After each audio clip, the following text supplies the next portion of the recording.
असं नसतंय.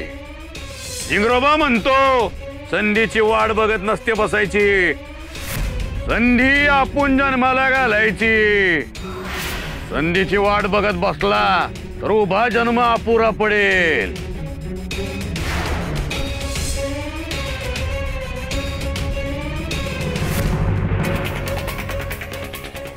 दामू शेठ, सखू आजारी आहे हे खरं आहे की लटक?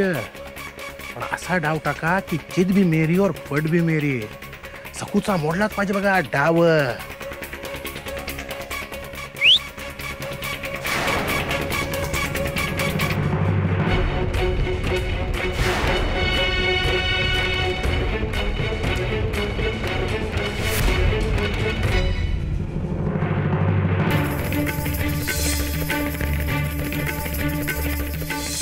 सखू, काय अगोचरपणा आहे हा? नक्कल करतेस? रमई आणि काकूची नक्कल करतेस? नक्कल नाही हो, नाही. गंगा मावशीने माझा हात आणि डोकं दुखत. चुकी बारा दुखतोय हात तुझा. काय झालं हात दुखायला? पहाड फोडलेस की चर खणलेस? आणि लहान वयात कसली आली ग डोकेदुखी?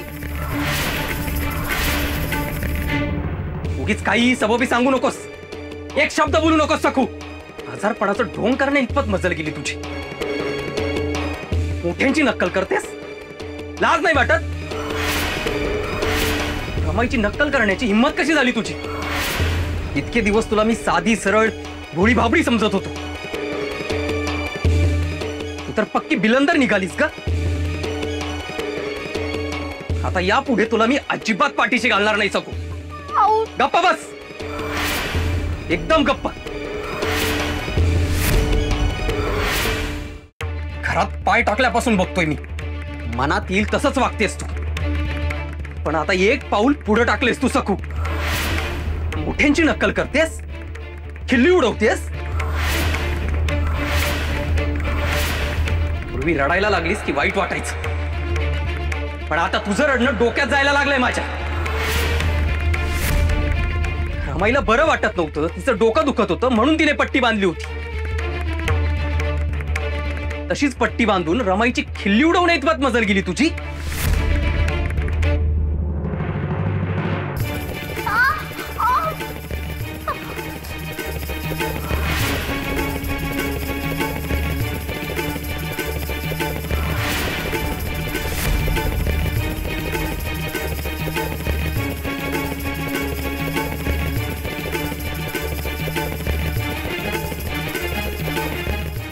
आई